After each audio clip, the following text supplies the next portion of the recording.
Today's daf we're going to be learning is Menachot Daf Samach Zayin. This month's learning is sponsored by Marcy Glazer in loving memory of Rachel Brody, Rachel Aviva Bat Devorachana on her 4th yahrzeit. To my extraordinary teacher and chavruta, she brought her love of Torah to thousands of people in her all too short life.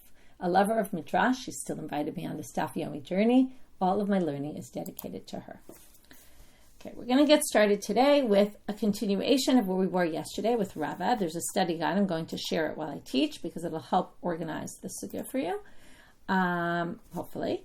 So we're going to start with the statement of Rava from yesterday. If you remember, the whole question is, what is the moment, right? What's the significance, really, of the moment where you're obligated to tithe the produce? And the significance is that if the item at the time that you make that pile and flatten the top of the pile of all the grains, if at that moment, which we call Gemar Malacha, it happens to be in the hands of someone or something like Hekdesh, like the temple. So let's start with that one because that's the more easy case. If it's in the property of the temple at that time, you're exempt because it never became obligated in tithing. So even though you get it later, you actually don't have to tithe the produce, which is kind of radical, right? That you have produce and you don't have to tithe it. Right? We're assuming it was hekdesh and then it got redeemed and it's no longer sanctified and now it's yours. But you don't have to tithe it because at the moment of Meruach, it wasn't in your property. Then we moved to Meruach Obei Kochavim. And for that, we saw there was a machloket Tanaim, which we didn't exactly understand the basis of the machloket. Today, in a different discussion, we're going to get to what the basis of their machloket is. Here the issue is, if you get it from a non-Jew, so there's a machloket about whether you actually have to tithe it or not. If, again, the meruach happened, the flattening of the pile, while it was in the possession of the non-Jew. Now, I mentioned this yesterday, but I'll mention it again, that the Yerushalmi understands the machloket here, Yuchayev or Patra from Masrot, doesn't have to do with meruach. It has to do with, right, because actually the source there never really talked about meruach. What the source talked about is, are we obligated on Gentile produce? So that could be based on this big machloket that exists in many other places of ein kinyan yesh or ein kinyan la'akum lafkia miyad ma'asrot.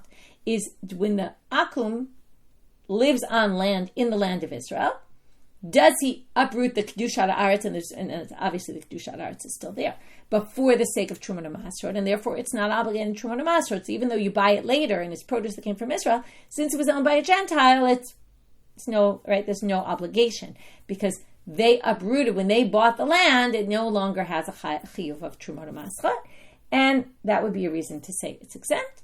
Rabbi Yossi and Rabbi Shimon versus Rabbi Meir and Rabbi Yehuda are mechayev, but that's not the way Rava understands the machloket.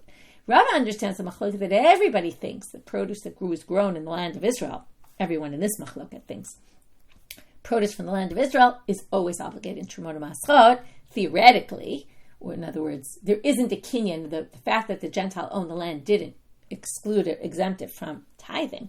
However, if it was still in the possession, so if I buy it in an early stage, of course I'm obligated in Trumot Masrot. The question is if I bought it after the Meruach was already done, then there's a debate, am I chayav or not, when I buy it from them later in Trumot Masrot. Okay, nobody thinks that we're talking about the Gentile being obligated, obviously. We're talking about if a Jew buys it later, after the Meruach, are they chayav or not, and for that, Rabbi Meir and Rabbi Yehuda obligate, Rabbi Yossi and Rabbi Shimon exempt. We're going to see soon what the basis of their machloket is. But before we do that, or the way we're going to get to that is, okay, we're going to say now, Gilgul Hekdesh. We're now going to move to another topic. And we're going to this was the topic of Trumot Masrot, okay, taking the tithes. Now we're going to talk about taking challah, which you would think would be exactly the same thing. Okay, and in fact, we start off and it really is exactly the same thing.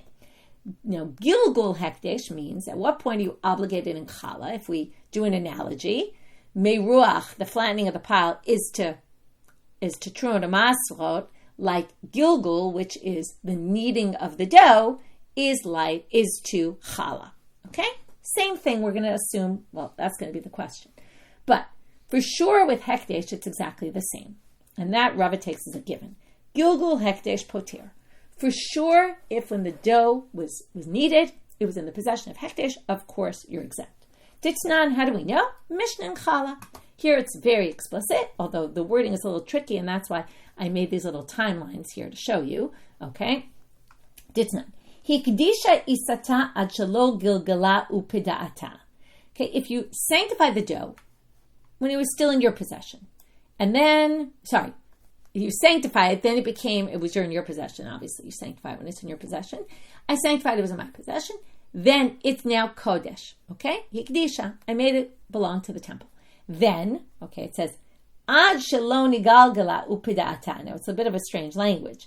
You were Hikdisha before you kneaded the dough. Then you redeemed it also before you kneaded the dough. So at this point, you took some flour, okay? You sanctified it, belonged to the temple. Then later it was redeemed, and only after Gilgala. So obviously, once it was redeemed, it was in the possession of Chol, okay? It was not Chodesh, and it was in someone's individual possession, whoever redeemed it. And now Chayevet, so obviously you're Chayevet b'chala, because right now when you do the Gilgul, in other words, again, Gilgul is what determines the Chiyuv of Chala. So now you have to take Chala from that dough. And likewise, okay, we're going to just switch the order of these three things. We're going to do it 3 times. The second case is Misha Gilgala upida'ata Chayevet. If you had Misha Gilgala, meaning you had already done the Gilgul at the beginning, so you made a dough, then Hikdisha, and then Pidata. Okay, meaning Misha Gilgala, and then you sanctified it and redeemed it. Okay, it doesn't say Hikdisha Upidata, but that's what it means.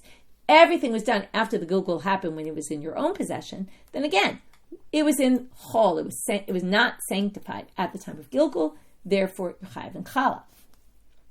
Hikdisha, but however, third case, Hikdisha, you sanctified it. Ad shelo Gilgala, you haven't yet kneaded it.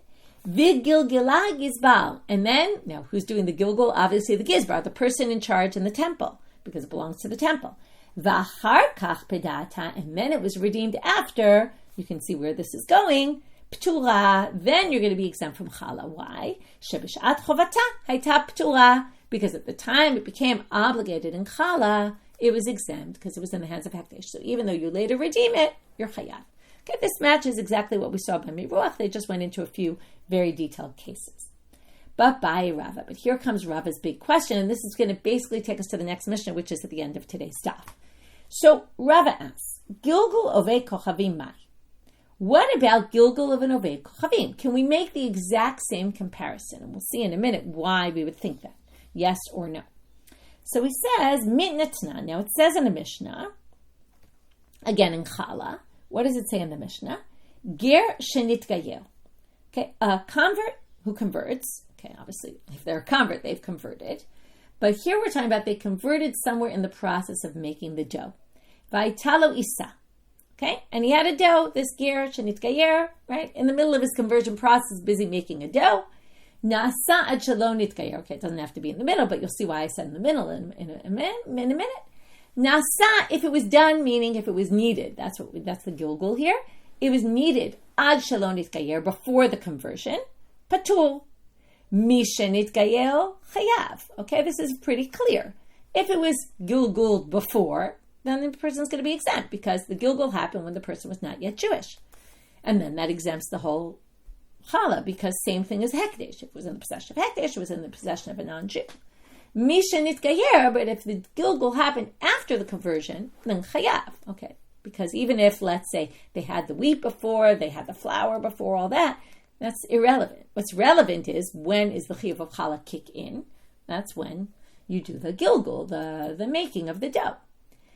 Safek chayav. This is why I said maybe they're doing this in the middle of their conversion process, because what if it's a safek? What if they can't remember? Okay, did I go to the mikveh first or did I finish the dough, right? Did I finish it before, finish it after? Okay, or maybe it's some other safek, like let's say I'm eating this dough that this person made and I don't know, did they need it before or after? And I need to know, well, maybe I should take my own challah. But it's unclear what the safek is, but that's a safek. Okay, by the way, ger shenit gayer, and this actually reminds me that I wanted to mention something about the Gefet that's going to go up this week. It's not yet ready, but it will be hopefully sometime, maybe by tomorrow, is on the topic of Sfirat HaOmer. And Ger Shenit Gayer always raises a very interesting question about Sfirat HaOmer. Okay, Sfirat HaOmer is a super fascinating topic in many ways, and one of the things we said yesterday in yesterday's daf about counting the days and counting the weeks. And the question is, right, this whole, the continuum also of the days. Is each day separate? Is it a continuum? So what if, the big question always comes up, what if you converted in the middle? Or what if you came bar mitzvah in the middle? Okay, my son's bar mitzvah was in the middle of Sfarad Omer, and this is what he talked about his bar mitzvah. About this topic. This is a super fascinating halachic topic. There's many different opinions about all different issues that come up here about how we view the mitzvah of counting of the Omer. And it's coming up in the calendar, so it's a good shiur to listen to. It really gives all the background, both the halachic nuances and then the idea behind the different halachic opinions. So hopefully that will go up as Rad Hashem by tomorrow, and you can listen to the shiur. Okay, it's up in the Hebrew at this point, but the English always takes a little time for the translation. Okay, so now, it doesn't always, but sometimes. Okay, that's why there's a delay. So we're going to now talk about this Mishnah.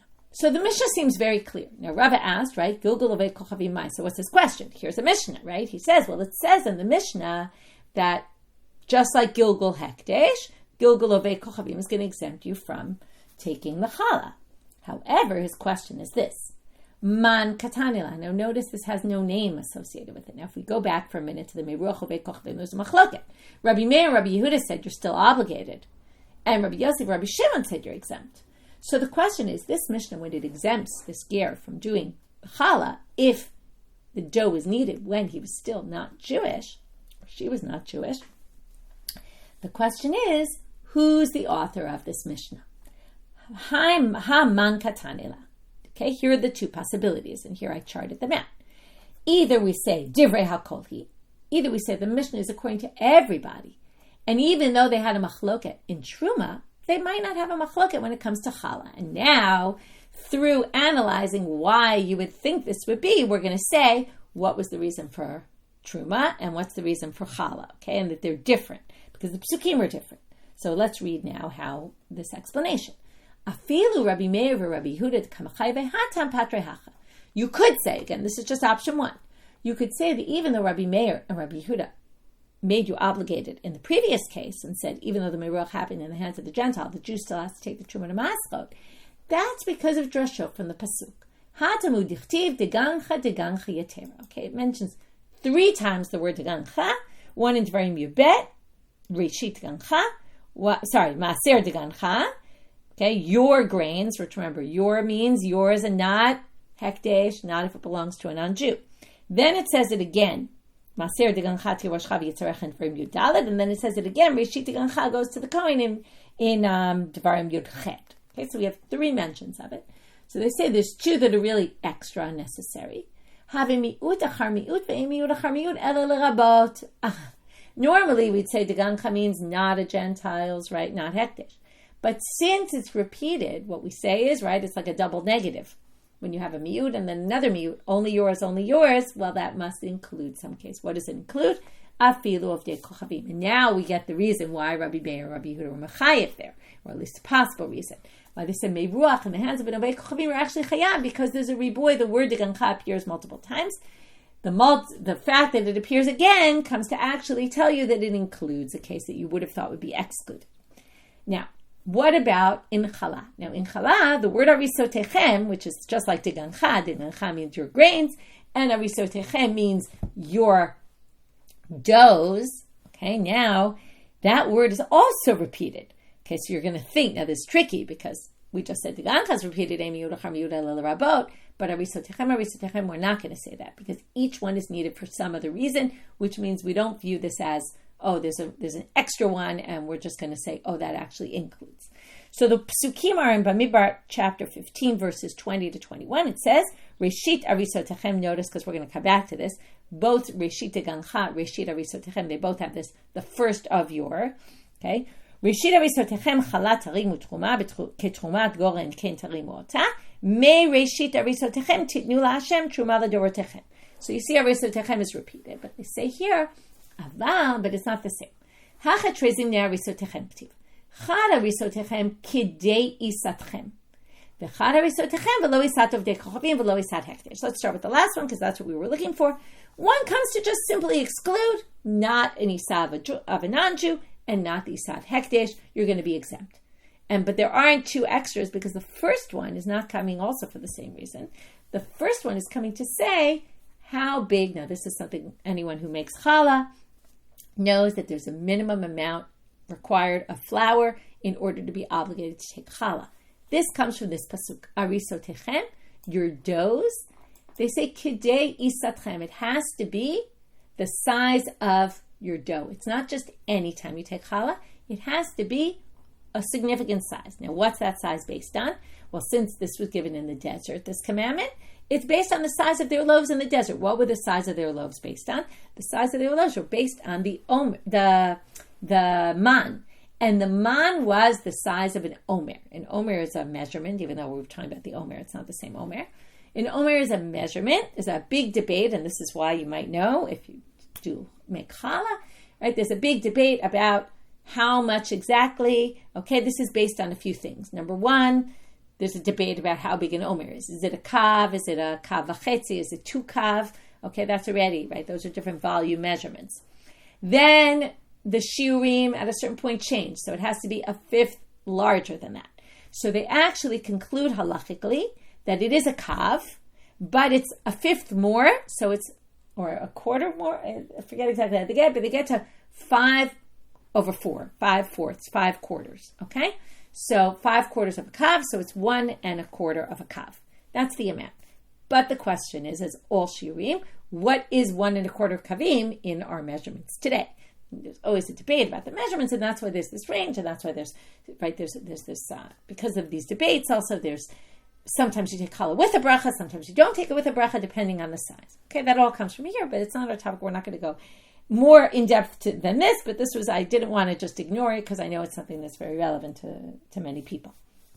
So this is where it all comes from the word arisotechem. Anyway, point being for our sugya, that arisotechem v'lo isad of de kochavim, v'lo isad kekdesh. Okay, in the end, we only have one arisotechem, so we don't get the miyud and the miyud, the double negative, and therefore we end up with saying that is, again, just one possibility, that maybe the reason why Rabbi Meir, Rabbi Yehuda would say it by degancha, but not by arisotechem, because there's extra, here there isn't, and therefore here the law would be different. And so then that would be the Mishnah that exempts this ger from, if he made the dough when he was a Gentile still, is going to be exempt.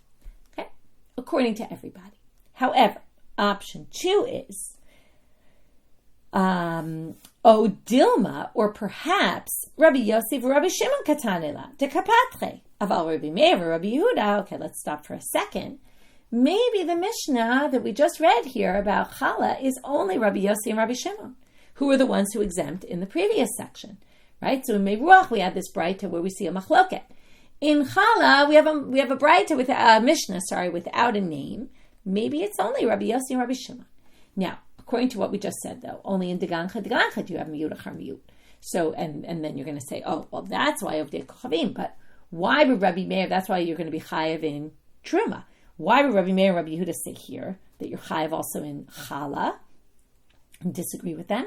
Aval Rabbi Meir and Rabbi Yehuda, gamri reshit mehatam. Now, I mentioned this previously.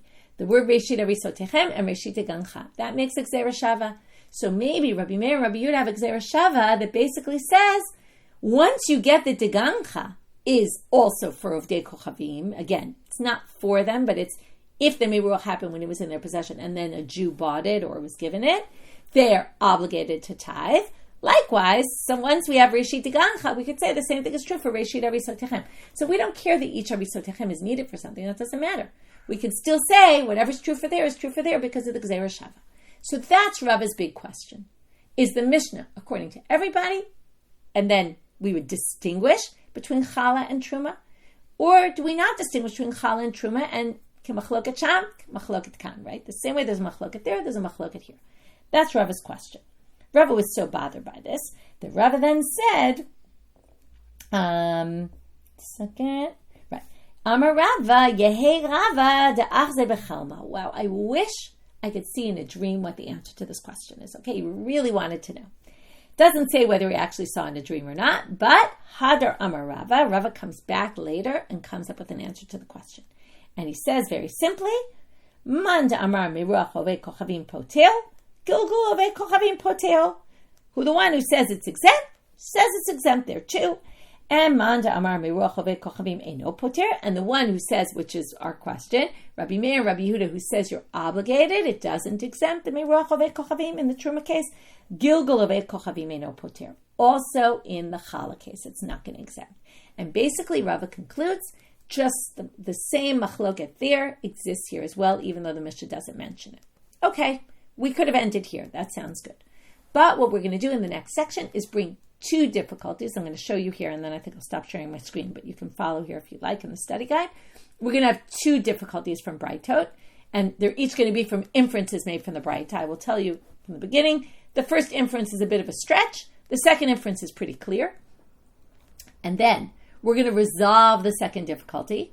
Okay, we're with a back and forth of resolution, difficulty, resolution, right? Difficulty on the resolution, difficulty on that. Okay, we're going to have a back and forth until we finally conclude with a resolution. Okay, we're going to resolve the second difficulty. We're not going to resolve the first difficulty, so we're going to be left with a little of ambiguity. Although, like I said, the first one is not such a strong question because it's a bit of a stretch. The inference is a bit of a stretch. But let's see the difficulties. Eitivei Rav Papa l'Rava. So Rav Papa comes to Rava and says, look at this source, Tanaitic source. Ovei kochavim shifrish peter chamor v'chala. Okay, these are two different things. It's not this and this, but we have an Ovei kochavim. Rashi says, who converts. Okay, they're missing that part, but that's the important part. We have a Gentile who converts. Now, and it's not so clear when they set aside the Peter Chamor or the Chala. Okay, so Peter Chamor is your firstborn Chamor you're supposed to redeem with a sheep. Okay, you redeem the animal by bringing a sheep. Now, you designated the sheep to redeem the Chamor, or you separated the Chala. Now, it's unclear when is the person a convert when they're doing this? Have they already converted? Are they Jewish? It's possible, because it seems to me to make the most sense that that's the case, because what we're talking about is it was born to the Gentile, okay? The person was a Gentile when the animal was born, and it was a firstborn that was sanctified. And then once they became a Jew, they redeem it. Or they made the dough when they were a Gentile, and then they take the challah after. So modi'im otoshu patur. They make a big announcement to him, okay? They make him know, you're exempt. You'll see why in a minute, why it's important that he know he's exempt. Because this has all sorts of ramifications. Because chalato ne'echelet lezarim. Now, if he wasn't exempt, or if they didn't tell him, well, he would think that the challah has to go to a kohen and has sanctity to it, but it doesn't have any sanctity to it because it's really not challah. So you have to know so that people can know they can actually eat it. Right? Like he invites the people to his house and gives them the challah that he, separated, and people say, oh, I'm not a kohen, but it turns out you didn't need to. Upeter chamor, now there's all sorts of rules about the firstborn animal. Even after you redeem it, you can never, right, this is specifically a donkey. We're not talking about firstborn animals that are brought as sacrifices. That's different. A donkey is not a sacrifice. That's why it has a different law. Right? The firstborn animals that can be sacrificed go to the kohen to sacrifice. But the peter chamor, you're not allowed to shear it. It always has the sanctity to it. You can't shear it and you can't work the animal. But here, you can be gozes vovebo because it was born to the Gentile, so it wasn't obligated at all. So now, that has nothing to do with truma, right? That we're looking for, what are we looking for here? Is challah the same as truma? Now remember, Rava said challah is the same as truma for this law. So comes the Gemara, Rav Papa, and he says, ha trumato asura. Notice what's not in the list. Okay, that's why it's a bit of a strange inference. What if they just weren't talking about truma? But they say, notice what's not in the list. What's not on the list is truma.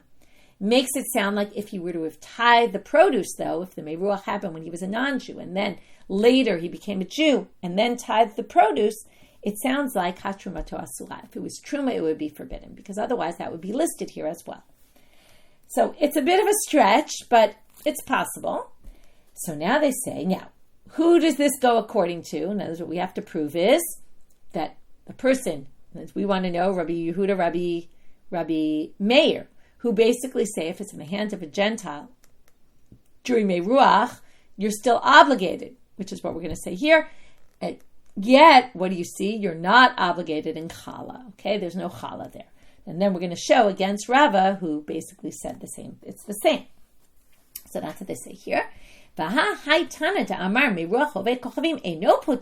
This is the Tana obviously says, again, obviously if you accept this inference, that truma would be forbidden because truma you're obligated in. Okay?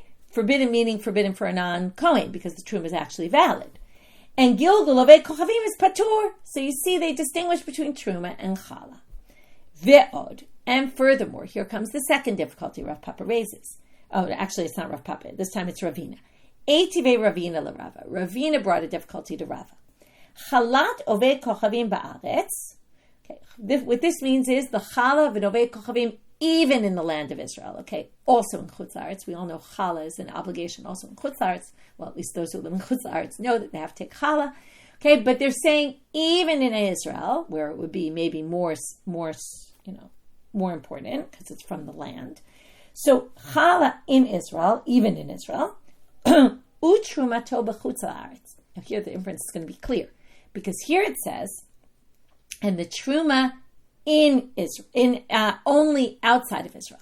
Now truma outside of Israel is clearly only rabbinic. Okay, now. Chala also outside of Israel, right? And Miriam's pointing out the pasuk, it says when you get to the land, it is sort of connected to the land, but the rabbis also said it's also in Chutz La'aretz. Okay, that's a whole sugya. I don't remember all the details of it, but it's also a sugya in Chutz La'aretz. Okay, whereas truma in Chutz La'aretz, now we don't do truma in Chutz La'aretz, but there were times or there were opinions that truma is also outside of Israel, but definitely rabbinic. Modi'im otoshu patul. Okay, so again, if you have chala of an oved kochavim outside of Israel or inside of Israel, and the truma specifically outside of Israel, if it was Gentiles and then became the Jews, modi'im otoshu patul. Again, okay, this seems also to be a case of a Gentile who converted. We say you're exempt. We tell him chalato or her chalato ne'echelet l'zarim utrumato ina medamad. So this chala that they took can be eaten by non-kohanim. It's nothing. And the truma, again, that came from outside of Israel that they took, okay, if their truma falls into a pile of regular produce, it doesn't ruin the, right, usually we say the whole thing is suffix truma, and then you have to sell it to a kohen for a little, right, minus the amount of how much truma you know is in there. It's a whole complicated thing because we view it as truma.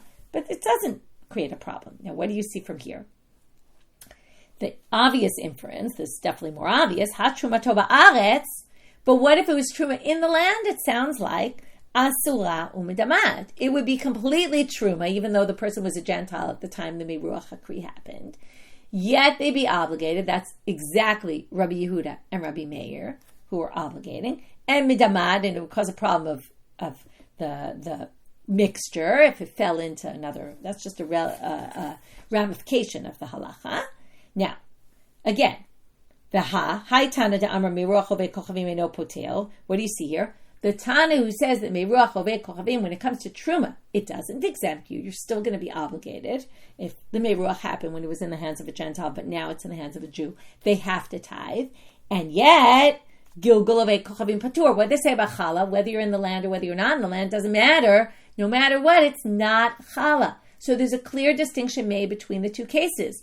Truma, we're strict with chala, we're not. So, major problem for Rava again. But here we're going to have an answer. Because remember, Rava said truma, chala, same thing. If you're going to obligate, you're going to obligate. So now, what do they answer? Very interesting answer. Oh, this source shouldn't bother you. Why were they strict in Israel about this halacha? Then they said the meruach happens in the hands of a Gentile. If you're in Israel, we're going to obligate you. Midrabanan gzeira mishum ba'alei kisim. We're worried about wealthy people that are going to take advantage. And what are they going to do? They're going to, why wealthy people? Because if you're a wealthy landowner and you have a lot of crops, you're going to have to take a huge amount of maaser out of that crop, right? Same way, right? Wealthy people are worried more about taxes because the taxes are so high on what they have to, right? What they have to give because they have a lot more to give, that they have to pay in taxes. And besides that, the tax bracket's different. But still, the point being here is that they have so much produce that they have to tithe, that the amount of produce they have to give away is tremendous. So, what are we worried about? They're going to sell their property temporarily, okay, a lot having to do with Pesach today, like Mechirat Chametz, okay, like selling your Chametz to a non-Jew. They'll sell their property in a fictitious kind of manner to the Gentile. It'll be owned by the Gentile while they're, right, like Heter Mechir also, Yafeh, like Shemitah, while they're in possession, right, so while the Meruach happens, it'll be technically in the possession of the Gentile. And with that, they can exempt themselves from giving Truma Nemaskot. Now, Shemitah, maybe we can come up with ways why we should permit this, right? Because in the end, there's right? It's going to ruin the crops for everybody, all this. But in this case, like they're basically going to deprive the Levites and the Kohanim for getting their Trumot Maschot. They're cheating people out of their what's supposed to go to them. So because of that, we're worried people will do that. And the rabbi said, you're obligated no matter what, okay, to avoid this problem. And then it's not an ekroni, as we say, an essential machlok. It's not that there's a real distinction between challah and truma. It's a technical distinction on a rabbinic level. This has nothing to do with Torah law. Okay, this is a rabbinic gzerah to avoid people taking advantage of the system. Turning now to Amud Bet. The Gemara says, what do you mean? You want to say that this is all because of Valei Kisim, and that resolves the problem against Rava, and then Rava can say, really, they hold the same thing, but there's a technical issue, which is the rabbis later instituted, don't do this because of Valei Kisim.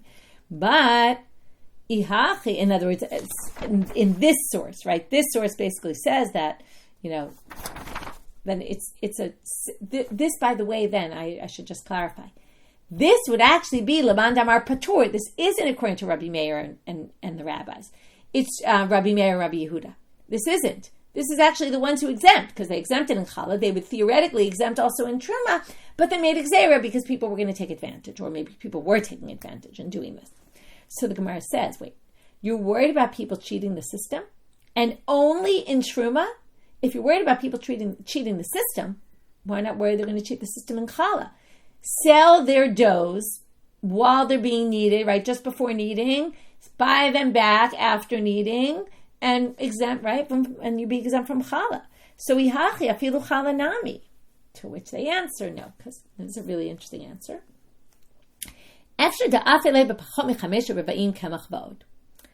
in challah, there's other ways you could trick in a much easier way than selling it, right? It's not so easy to sell to a non-Jew. The easier way to do it is just make small batches of dough. You don't have to make institutional sized batches or, large batches of dough. Just make small batches of dough. Remember, they didn't have freezers then anyway, right? How big were they making their doughs? So make it less than 5/4 a kav and a little bit more of kemach, because the shear in the end that they decided is, like I said before, 5/4 of a kav and actually a little bit more. There's a whole debate, what's that little bit more? How much more? Okay, I'm not going to get into that right now. But just make smaller batches of dough, and that way you'll avoid challah. That's much easier. But in the Truma and Maschot, that's not going to help you.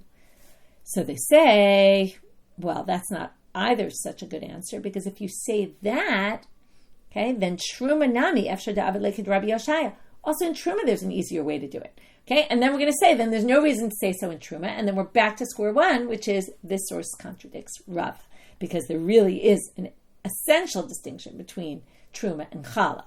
Right? Once we found this answer, we're worried about the wealthy people tricking, then we can understand it. But now we're going to say the following. Also by Truma, you don't have to sell it to non-Jews if you really want to get out of it, in which case that can't be why the rabbis instituted this and distinguished between them. Which again means there's an essential distinction between them. Ta'amar Rabbi Yoshaya, ma'arim adam al tfuato, u'machnisa b'motz shela, kedei shtei b'emto chelet u'ptura min ha'ma'aseh. One way you can trick, if you, I don't know why I think he's saying it's just possible to do this. I don't think he's saying, I recommend you do this, but he's saying a person could theoretically get out of taking Truma and Masrot. How so? Well, one other thing about Truma and Masrot, it's true, it becomes obligated in Truma and Masrot and Meruach HaKri. But if you never bring it into your house, it's called Ro'eh Pnei Abayit, it has to see the entrance of your house, then you're not chayav in Truma and Masrot, right? Like if you pick some things off your tree and eat them outside, you're not obligated in Truma and Masrot. It's when you bring them into the house. So he says you could bring in your crops, your grains we're talking about, bimotz shela. Remember, we've been talking a lot about the threshing and taking off right, you have to separate the wheat from the chaff. First the shibolet, the whole stalk. First you separate the stalk, then you separate the wheat from the chaff. If you bring it in with the chaff, then it doesn't actually, there's two things here, two possibilities. Either you're bringing it, Rashi brings up both. Who eats the grains like that? Only animals. People don't eat it without doing the separating, right? We don't eat the whole stalk with the chaff on it also. Okay, but the animals eat it like that. So if you bring in food, now Rashi points out that food for animals is actually exempt from tithing. So if you bring it into your house for your animals to eat, you could do that. You could bring it in like that, and then I guess somehow, separate it all in your house by hand, and then you wouldn't be obligated in Truma Maslot. So that's one way to do it. Rashi also points out that another reason why bringing it in b'motz shela, would also exempt you from Maser. Again, it says machnisa b'motz shela kadesh tebeim tochelet, so your animal could eat. Right, which again, at the moment you bring it in, if your animal, later you could say, "Oh, I want to eat it too," and you won't be obligated, because at the moment you brought it in the house, it was for your animal, and therefore p'turam and Maser. Rashi points out another thing, which is kind of, I think, cute, but I don't know. You could call it cute, you could call it I don't know what. But if you bring it in the motz, so the kernel is hidden, and what does it mean to achir epnei abayit? It sees the entrance to the house. It means that the kernel sees the entrance to the house. And if it's covered and hidden in there, it doesn't actually see the entrance to the house, or the house doesn't see it. Again, obviously neither of these have eyes, so I say it's kind of cute. It's this idea, but it comes in a hidden way, and then it's not obligated either. And that's a little harder to understand, though. Or, inami, there's another way to do it besides those ways, which would also exempt it. To see the pnei abayit means you go in the main entrance of the house. So, what if you take it through the roof? Take it, usually they have these ladders outside. You take it up the ladder, you bring it to the roof, you bring it into the house that way. That's not riyat pnei abayit. Or derech karpipot. Or you have some sort of courtyard in the back of your house, and you bring it through some back entrance or some atypical entrance. That would exempt it also.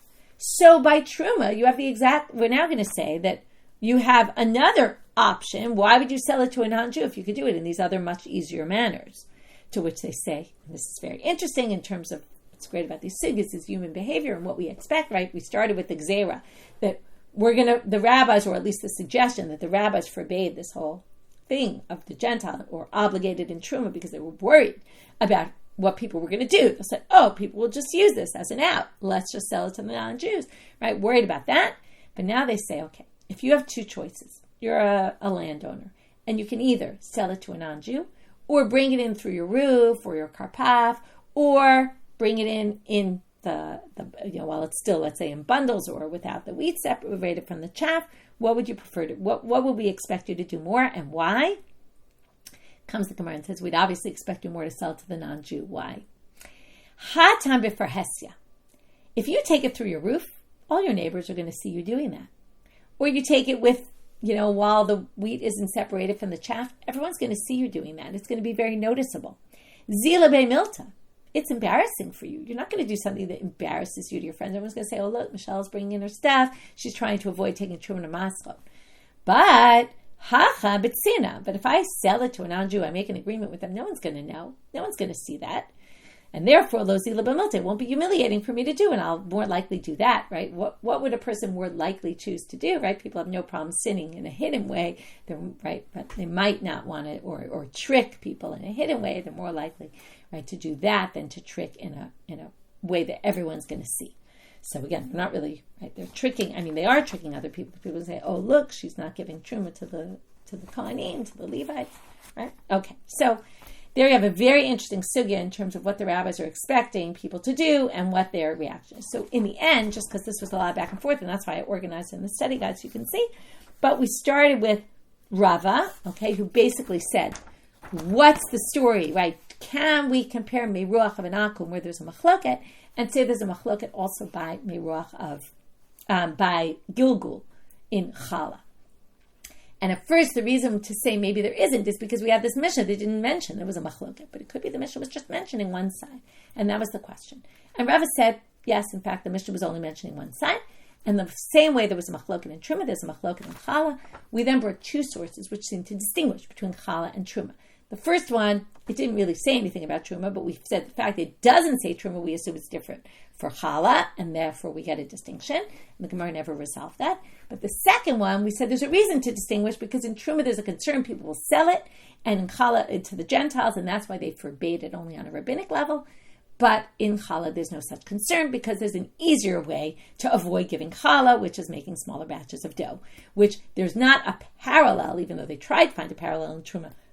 There isn't, because any parallel would be a humiliation for people, and we don't really expect they would do that. So we would expect them to maybe do the selling to non-Jews, and that's why they basically obligated anything where Meruach was done in the possession of a non-Jew, you're going to have to be obligated, and not in Chala. but that has nothing to do with, right? It's not necessarily, so therefore we see, according to this, the halacha is actually not, right? According to that, you could still say the halacha, the base halacha, would be identical. Just, right? Or at least this was actually not even talking according to Rabbi Meir and Rabbi Yehuda, because this was actually saying they're really exempt. The rabbi is just obligated because of Xera, and then it teaches you nothing about our case. Okay, now we get to the next Mishnah. That was, by the way, our summary for the daf. We're now going to just finish up with this next Mishnah and a little bit on that, which also, by the way, has to do with what are we expecting people might do wrong or not, and what do we do to protect that, or do we or not, or what do we assume again about what people are going to do or not do. So first, it's pretty basic. Okay, this doesn't have anything to do with that. We're now continuing the process of preparing the Omer. So Balo Isaron, he has the Isaron of Solet that we've sifted through, right, and got it down to an Isaron. Natan, now the word alav most people take out, and you'll see why in a minute. Natan shamno ulevonoto. So you put the oil in the bowl, you put the frankincense in the bowl, without the alav. Alav would be on the Solet, but you're going to see in the Mishnah Ayin Dalet that the way we make the Menachot, really, we put the oil first, then we put the Solet on top. We actually don't put the Levona. There's a lot of problems with this Mishnah, comparing it to the Mishnah Ayin Dalet, because the order seems all off. Tosafot has a whole thing about it. It's very complicated, because you wouldn't want to put the Levona in right now. What will happen, it will get mixed up in your dough, and you're making of the dough, and then when you take the komets, you're going to end up with Levona in there, which you can't have, and it ruins it. So Tosafot claims you put the Levona on the side of the bowl. It's hard to understand. In the end, I think you just have to say this Mishnah isn't in order of the way you do it. It's just telling you things that have to happen, because there's a whole bunch of problems that I'll mention as we go along about the order. Yatzak ubalal. Then you do a second pouring of oil where you pour it on and then you mix the whole thing. This is also a problem, because in Ayin Dalet it talks about 3 placements of oil. First you put it in the bowl, then you put the Solet, then you do another pouring of oil and you mix it, and then you do the Yitzika after, which is you pour a little oil on the top. So this seems to be missing a process, or maybe Tosafot says Yatzak and Balal are the 2 processes or 2 addings of oil, and then you end up with 3 here, because first you put the oil in the beginning, then the Solet, then you do Blila, and then you do Yitzika, and it's also out of order again, because it says Yatzak or Balal, and then you'd have to, a lot of issues here. Heinif vehigish, then you wave it. Once you have the dough ready, you wave it, you bring it to the corner, the southwest corner, as we talked about before. Kamatz v'iktir, you take the komets, as we know, then you burn the komets on the altar, the handful. V'hash'ar ne'echal kohanim, the rest goes to the kohanim. Now here comes the interesting part of the Mishnah. Misha karev ha'omer, once it was sacrificed, what happens? We know, now everyone can eat chadash. Well, yotzim u'motzim b'shuk, it's not like you have to do this, but if you would walk out and go to the shuk, what would you find? B'shuk Yerushalayim, shumale kemach kali, there's tons of toasted, fresh flour. Shelo b'ratzon chachamim divrei Rabbi Meir. Now, what's the problem? Now, this is like you go to the pizza store right after Pesach. How do they miraculously have pizza ready? Right? Were they doing this? Right? There was a pizza store right near Lindenbaum when I was learning there that had, someone once saw them kneading the dough on Shvi Shal Pesach. And then they lost their hashgacha for a little while, got it back, but we never ate there again. So anyway, what happens here? So this was basically done. There's a few issues. Number one, you're not allowed to cut the Omer before they cut the Omer. Now, when do they cut the Omer? At night, okay? But when they cut the Omer at night, no one else is going out at night cutting the Omer. They only do it because that's the mitzvah. No one's going to cut at night. So when are they going to do it? In the morning. But you have to have time to cut, make the flour, toast it. It's going to take a while, or maybe it's not. It could be toasted grains, but still it takes a while. And the Omer was done like early in the morning. So this couldn't have been done properly. Now, even if you claim that possibly, and this is where the Gemara is going to go with it, there are ways to cut it. You could do it by hand before they do it like that, and there's ways if you do it for your animals. There's ways to there's certain ways that you can avoid. You can actually do it earlier, beheter, okay, in a permitted manner. But still, it's shelo b'ratzon chachamim that they have the flour ready when the Omer gets sacrificed, and immediately the flour is ready, because we're worried that if we let you prepare it early, or even if you did the other stuff, you still can't eat it before the Omer is given, and you might come to eat it before the time if it's already prepared. Right? How many times you're in the kitchen, you taste things, right? You might eat it early. So, right, and I don't mean just taste to see how it tastes. You taste because it's right in front of you, there's food, you're going to eat it. People get very tempted by food. So, he says it's really no good. Even if it was done in a permitted manner, there's still a concern that people will come to eat it. Rabbi Yehuda Omer, Shalo Bertzon Chachamim Yosim. It was fine. There's no problem at all. Because Rabbi Yehuda says, as long as it was cut at the right time, okay, either in a permitted manner before the holiday or in time now, let's say, but probably not, probably more in a permitted way.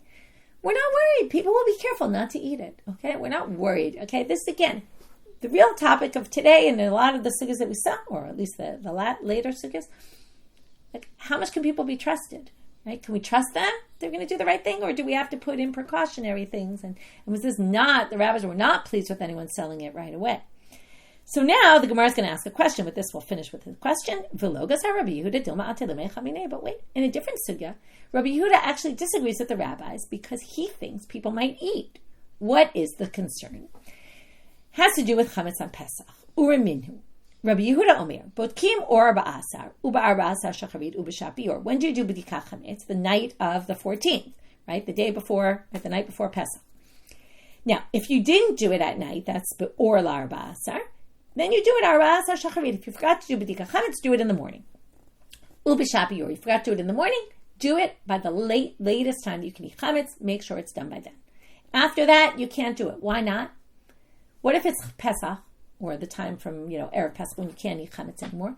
We don't want you checking for chametz. What if you find chametz and you decide to eat it? Okay, we're worried that you might come to eat it. So what do you see here? Rabbi Yehuda is worried that if people see food, even if it's forbidden, they might be tempted and they might eat it. So that's the contradiction. Let's just finish Chachamim's opinion. Chachamim Omrim, they don't even tell you this. Lo badak v'chule. It's like the Chachamim's opinion doesn't interest you. But Rashi tells us, what do Chachamim say?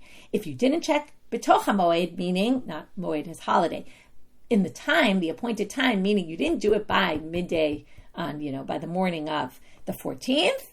Klamar b'moed srefato, from when you have to burn it. Dahainu b'sheish shaot. Right, in those days it was 6 hours. We do it a little earlier. Yivdok lachar hamoed b'toch Pesach atzmo. You can even check on Pesach. The rabbis aren't worried about this, but Rabbi Yehuda is, and that contradicts Rabbi Yehuda in our Mishnah, who says it's totally fine that they're selling it. We're not worried people are going to come and eat the flour before, or eat the grains, the parched grains beforehand. So with that, we're going to end with a question. We'll get back to this tomorrow. And with that, we finish today's daf. Wishing everyone a good day. Chodesh Tov, and may it bring a month that brings more peace and quiet to Israel and all the other countries around.